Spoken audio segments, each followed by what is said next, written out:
Terima kasih Anda masih menyaksikan Apa Kabar Indonesia Pagi. Pemirsa dan juga Putri kembali melanjutkan perbincangan kita terkait pagar laut yang masih menjadi misterius. Milik siapa? Saya mau ke Pak Solihin terlebih dahulu. Pak Solihin melanjutkan pertanyaan saya tadi bahwa HGB ini kan harusnya di darat, bukan di laut. Namun ini kan munculnya adalah HGB, SHM berada di wilayah perairan Indonesia yang harusnya tidak boleh. Seperti apa tanggapannya? Baik, pertama sebenarnya kalau mengacu kepada permen yang ada, maka HGB itu hanya boleh untuk tanah timbul misalnya, atau untuk tanah yang direklamasi. Tapi kalau perairan, masih perdebatan dalam konteks ini bahwa tanah itu apa gitu. Karena kalau masalah ini adalah air, nggak bisa secara prinsip umumnya bahwa laut itu tidak bisa dikuasai. Makanya kenapa MK membatalkan tahun 2010 tentang bagaimana kepemilikan pengusahaan atas wilayah laut yang tidak bisa dikendalikan. Itu sebenarnya. Dan memang tadi yang Pak Cep sampaikan bahwa banyak pengguna laut, kita bayangkanlah, untuk mengakses ke tengah laut misalkan, dia harus memutar sekitar 30 kilo, berapa BBM yang dikeluarkan oleh nelayan. Nah itu yang kenapa dimanapun tidak ada sebenarnya pengkaplingan dalam konteks di wilayah laut ini. Apalagi tadi saya katakan bahwa syarat untuk yang dimintakan oleh pemilik kepada misalkan kepada pengajuan hak atas tanah itu 20 tahun berturut-turut tinggal. Pertanyaannya, adakah warga Tangerang kayak suku Bajau itu aja? Itu tinggal tidak ada, tidak gitu ada. Ya? Setahu kita ya tidak ada, tidak tapi ada. mungkin Wah, ada kali ya pindahan dari Sulawesi, mungkin dari Kalimantan. Saya tidak menemukan itu, Mas. Saya juga sering juga berkunjung ke Tangerang. Kita punya program sejak Pak Bupati sebelumnya gitu. Nah itu tidak ada yang namanya warga Tangerang tinggal di atas laut. Oke. Bisa dibilang misnya di mana berarti Pak? Misnya apakah adalah di BPN atau di KKP atau sebenarnya ada di mana? Nah, untuk mendapatkan sertifikat itu, pasal 197 mengatakan bahwa harus terlebih dahulu ada yang namanya persetujuan dan konfirmasi KKPRL, kesesuaian kegiatan pemanfaatan ruang laut. Itu dulu dilakukan. Kalau kata KKP oke, berarti KKP tahu dan mengizinkan. Tapi masalahnya sekarang saya yakin KKP juga tidak pernah mengizinkan. Karena statusnya masih belum jelas gitu loh. Okay. Apalagi nanti baru pasal 198 ayat 2. 20 tahun tinggal. Jelas 2 poin ini menurut saya itu yang dilanggar. Oke, Pak Solihin, ini kan terkesan pemerintah masih menunggu ya siapa yang memasang, kemudian KKP kan ngasih batas waktu ya untuk pembongkaran di hari Rabu misalnya gitu. Artinya ini jadi misterius siapa yang memasang meskipun HGB, sertifikat HGB itu sudah jelas ya tertera atas nama siapa perusahaan-perusahaan besar begitu ya. Nah bisa tidak kita pastikan bahwa si pemasang ini adalah si pemilik sertifikat, harusnya ya begitu ya. Lalu apakah Anda melihat hukumnya nanti gimana nih kalau misalnya ternyata ditemukan pemasangnya begitu? Apa yang bisa dijerat gitu? Pertama, mungkin enggak rumah Mbak Putri saya pagarin? Mungkin kan? Pasti yang memagari adalah pemiliknya sendiri. Satu. Kalau mengenai sanksi, sebenarnya di dalam Undang-Undang Cipta Kerja 11 2020 maupun 6 2023 itu ada pasal mengenai sanksi administratif. Satu. Tapi kalau yang berubah fungsi atas peruntukannya dan sebagainya, maka bisa sanksi pidana dan denda 500 juta. Jadi sekarang kayaknya akan misalkan kalau memang mau dikenakan di administratifnya, karena saya masih belum melihat terjadi perubahan fungsi. Gitu. Tapi yang jelas itu adalah berdasarkan Undang-Undang Cipta Kerja. Jadi mau tidak mau pemerintah harusnya menindak tegas. Pertama dengan terbitnya tadi itu adalah cacat 2 pasal. Maka ya silakan pemerintah mengeksekusi maunya apa. Jadi hanya sebatas sanksi administratif. Seperti itulah. Oke, baik. Kalau Mas Cecep sendiri, ini kan perusahaan ya bukan perusahaan kecil ya. Kita lihat ya, tidak mungkinlah mereka pasti melalui prosedur atau sistem yang sesuai hingga akhirnya mendapatkan sertifikat ini. Kalau tiba-tiba pemerintah mencabut, artinya ini pemerintah memberikan atau menunjukkan sikap ketidakpastian dong terhadap para pengusaha. Ini ada kacamata lain nih dari publik juga.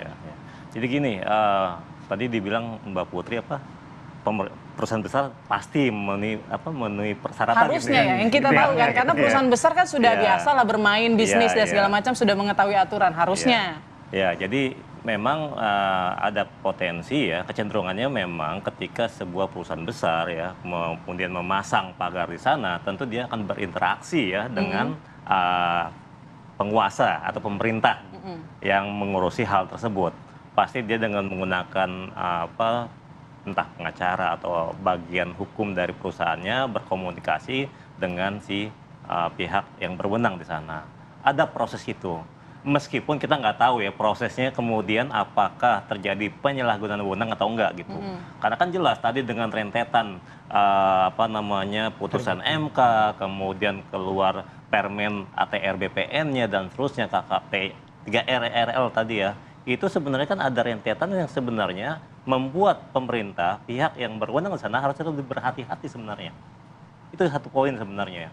Harusnya lebih hati-hati karena ini kan ada persoalan di sini. Atau ini memang sebenarnya ya, bisa aja kan kita curiga ya. Jadi modus gitu untuk apa? Untuk memperluas ya, memajukan batas darat gitu. Wilayah darat, wilayah darat. Ya, dalam bahasa yang lain seperti itu. Nah, tapi kemudian kemarin kan Menteri KKP sudah menyampaikan itu ilegal. Tinggal kan kemudian kita tunggu sampai besok nih ya, Rabu ya, bagaimana responnya dari si pemilik wilayah yang dipatok ini. Memang masih bisa, artinya masih bisa melakukan perlawanan untuk kasus seperti ini? Enggak juga sebenarnya. Dan sebenarnya kata kuncinya dari Presiden Prabowo. Ya, betul. Ketika Prabowo sudah menyampaikan, selesaikan di sini, saya kira itu satu kunci. Kemudian dengan tekanan publik yang terjadi, dengan semua masyarakat melihatnya, saya kira ini akan berhenti ya. Maksudnya tidak akan berlanjut. Ya, tapi muncul nggak kira-kira? Gimana tuh? Muncul nggak pelakunya atau pemainnya? Ya. Besok kan, sampai besok kan?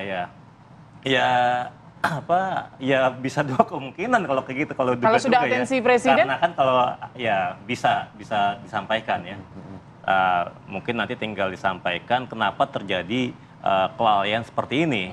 Pasti kan akan publik juga ingin tahu sebenarnya ya, dan publik sekarang kan kalau bahasanya ingin disampaikan dengan penjelasan yang ngalor ngidul itu nggak masuk juga di pikiran masyarakat sebenarnya ya.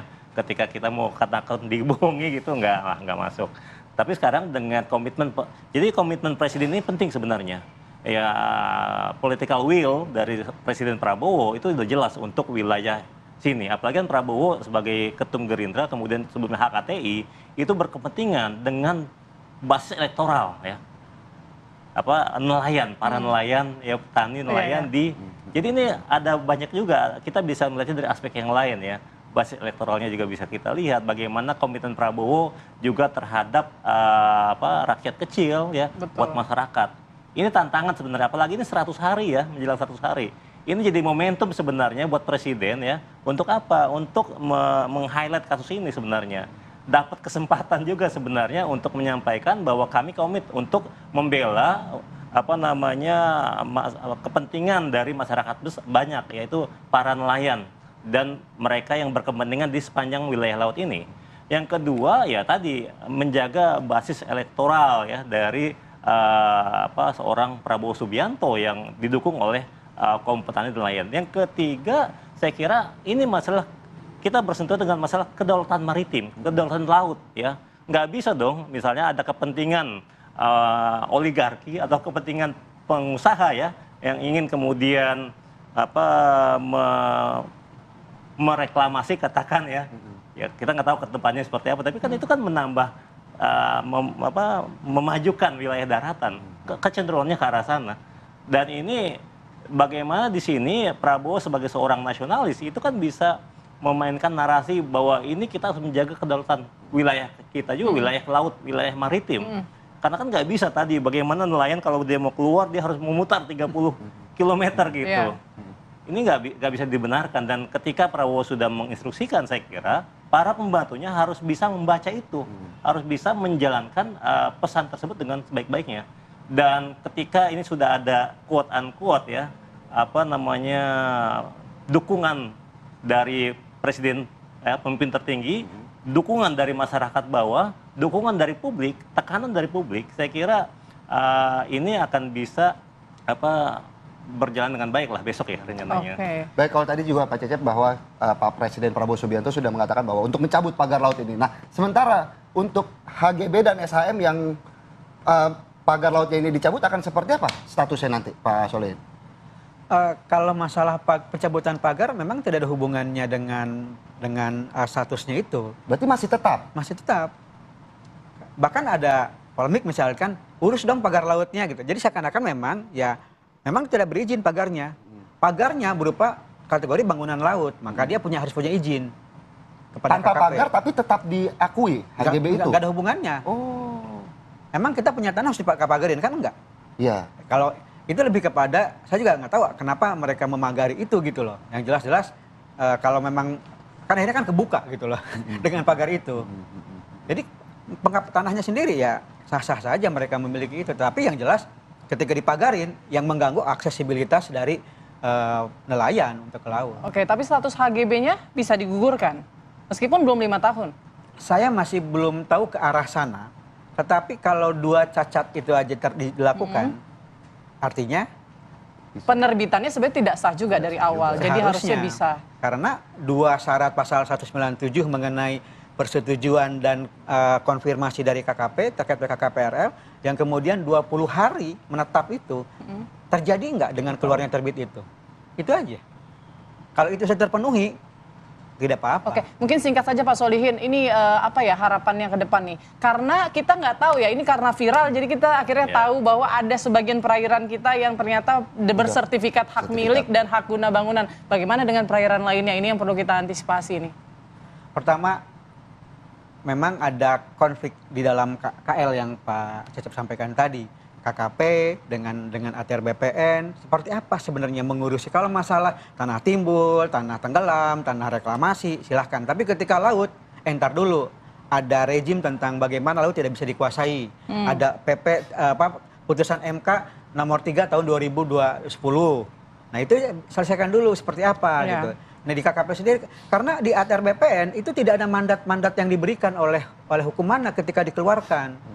Kalau KKP mengeluarkan regulasi itu ada mandatnya hukum dari undang-undang nomor berapa, PP berapa gitu. Ini yang terjadi sekarang, keluarnya ATR BPN 17 2016, 18 2021 itu di dalam ketentuannya itu tidak ada cantolan dari pasal mana yang mereka diamanatkan. Tuh. Jadi bereskan dulu dalam konteks hukum. Ya, mungkin Mahkamah Agung bisa menyelesaikan nih konflik antara Permen dengan undang-undang dan PP. Berikutnya baru lihat lagi terbitnya HGB ini atau hak atas tanah, prosesnya benar apa enggak. Karena pasalnya sendiri, ingat 97, 98, selesaikan dulu 2 pasal itu. Udah itu aja. Selesaikan dulu gitu Put, kalau kata Putri. Mungkin kan melalui hukum ini, kalau kata Putri, ini bakal muncul kan nih sosoknya begitu ya Put ya? Iya. Wah, tapi kalau dipikir-pikir ke depan keren juga ya. Oh ya saya punya tanah, oh saya punya laut Punya di sini. laut gitu. Oke baik, terima kasih Terima banyak kasih. pencerahannya pada pagi hari ini Pada Pak pagi hari Solihin ini. dan juga Pak Solihin, Pak Cecep. selamat Kita pagi. tunggu ya Terima hingga kasih. besok. Iya. Kalau kata KKP kan besok ditunggu siapa kira-kira pelaku pemasangan pagar laut ini. Dan pemirsa, kita juga masih akan kembali lagi nanti usai jeda berikut pemirsa. Usai jeda kami akan hadirkan informasi kebakaran yang melanda bangunan rumah padat penduduk warga di Jalan Kemayoran Gempol, Kemayoran, Jakarta Pusat yang terjadi pada dini hari tadi. Sesaat lagi pemirsa, kami akan kembali.